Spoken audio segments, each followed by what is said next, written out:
23 वाला मैच चाहिए है गिल, 23 वाला मैच चाहिए है, 23 वाला मैच चाहिए है गिल, 23 वाला चाहिए है। इस सिचुएशन पे आ गए हैं भाई लोगों। लोग डिमांड कर रहे हैं, चमन चिंटू डिमांड कर रहे हैं भाई लोगों, मैं चमन ही बोल रहा हूं, तुम इनको वही समझना। चमन चिंटू डिमांड कर रहे हैं कि शुभमन गिल को कप्तानी से हटाओ। अभी 2 4 5 घंटे पहले तो कप्तान बना है, हटाओ मतलब। भाई दिल मेरा भी उदास है, मैं भी सैड हूं, हम सब सैड हैं भाई लोगों, पर इसका मतलब ये थोड़ी है कि चमन चिंटू लॉजिक मतलब इस कदर पावला हो जाए। हुई हैं, बहुत गलतियां हुई हैं, टीम ने भी जो है वो सपोर्ट नहीं किया भाई, हर एक इंडिविजुअल ने जो है वो गोबर किया है उस तरीके से, तो भाई हो गया, काम खराब हो गया। गिल की भाई लोगों बाउंडी खराब हुई है, इसमें कोई दो राय नहीं है।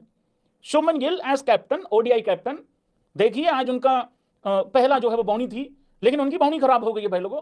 मतलब मुहूर्त पे ही कोई लड़के चला गया, ऐसा मतलब हो जाता है ऐसा। बट क्या एक ही मैच के बाद उसको, और मेरे को एक बात नहीं समझ में आती, अगर वो आज जीत जाता, क्या तुम उसको महेंद्र सिंह धोनी, रिकी पॉन्टिंग का मिक्स करके उसको मतलब कोई सम्मानित कर देते, मतलब उतना सम्मान दे देते? हुआ है भाई, गड़बड़ हुआ है, मैच हारे हैं।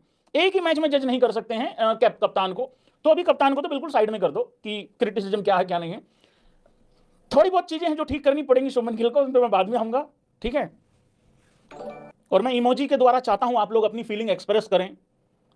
जब मैच हम हारने वाले थे, जब मतलब हार रहे थे मैच ऑलमोस्ट, जब उन्होंने 125-26 रन बना लिए, उसके आसपास ना रोहित शर्मा, विराट कोहली, शुभमन गिल, केएल राहुल के एक्सप्रेशंस दिखाए गए भाई लोगों, काफी क्लोज एक्सप्रेशंस दिखाए गए।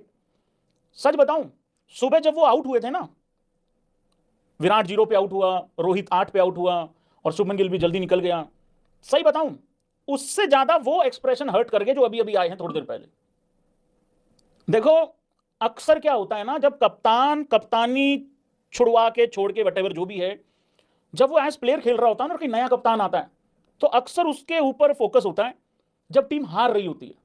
ये नेचर होता है ब्रॉडकास्टर्स का, इसमें ये ऐसा ही होता है। तो वो क्लोजअप होता है वहां पे कप्तान का, एक्स कैप्टन का ऐसे क्लोजअप होता है, और वो उतना ज्यादा मतलब इस कदर वो बेबस दिखाई दे रहा होता है वहां पे कि भाई मैं क्या करूं भाई, मेरे को क्या देख रहे हो भाई तुम इस तरीके से। लेकिन देखो भाई, एज कैप्टन तो जो करना था गिल ने करना था, but yes Rohit Sharma as batsman, as player बिल्कुल बहुत कुछ कर सकता था, वो फेल हुआ है वहां पे। और मैंने तो एक ही मतलब निकाला है इस पूरे मैच से, भाई एडजस्टमेंट करने में टाइम लगेगा, लेकिन भाई कर लेना, 23 तारीख तक एडजस्टमेंट कर लेना। आज बहुत ज्यादा चीजें हमारे खिलाफ चली गई हैं। क्यों है team India unlucky? Point number 1 भाई लोगों, देखो सबसे बड़ा तो चैलेंज जो था, ये मैच इंडिया वर्सेस ऑस्ट्रेलिया था ही नहीं, ये मैच इंडिया वर्सेस रेन था।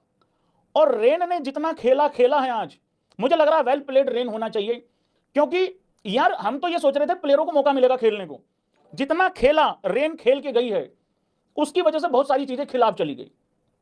मतलब हमें मालूम ही नहीं कि हम 50 ओवर खेलेंगे कि नहीं खेलेंगे, अचानक से मैच छोटा हो जाता है। चलो 50 से 35 तक फिर भी ठीक था, 35 से 32 तक भी ठीक था, पर सीधा 26 हो गया।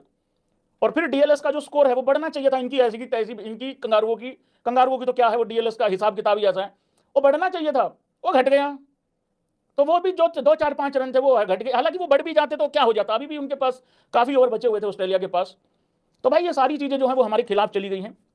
हम छोटे छोटे पैचेस में बल्लेबाजी करने को मिली हमें, तो उसमें वो मोमेंटम सेट ही नहीं हो पाया। देखो 3 विकेटें गिरने के बाद भी टीमें जीतती होती हैं, अच्छी बल्लेबाजी कर जाती हैं, अगर उनको पूरे 50 ओवर खेलने को मिले तो।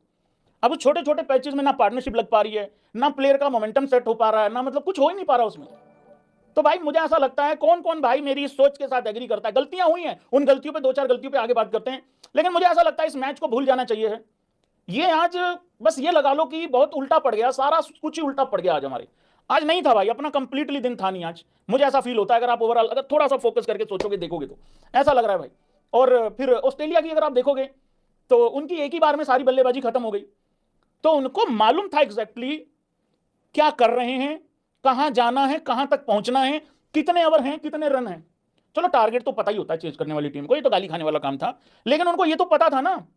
अब एक बात बताओ, अगर ऑस्ट्रेलिया की बल्लेबाजी में 3 से 4 भाई लोगों को ब्रेक आ जाते, और अचानक से इनको बताया जाता तुम्हें तुम्हें 2 ओवर मिलेंगे, 45 रन चेज करो, मतलब वैसे बता रहा हूं भाई, फटके 274 हो जाती कि नहीं हो जाती इनकी। हमारी देखो, दामाद जी ने मोर्चा संभाल लिया था, मैंने कहा था दामाद जी भाई जैसा ही इंडिया का कोलैप्स होगा एक मैच में तो होगा, मैं एक्सपेक्ट करके बैठा हुआ था ये होगा, क्योंकि जब बाहर जाते हैं ऐसा होता है, मुझे नहीं पता था आज ही हो जाएगा। तो भाई वो दमाद जी ने मोर्चा संभाल लिया था, लेकिन वो 50 ओवर के हिसाब से यूं यूं यूं करके खेल रहे थे। जब अचानक से बताया कि ओवर ही 26 हैं, तब दमाद जी ने मारना चालू किया था। तो वो वाला हिसाब किताब था। तो बहुत कुछ मुझे लग रहा है आज हम थोड़ा अनलकी रह गए भाई लोगों, वो वाला हिसाब किताब है।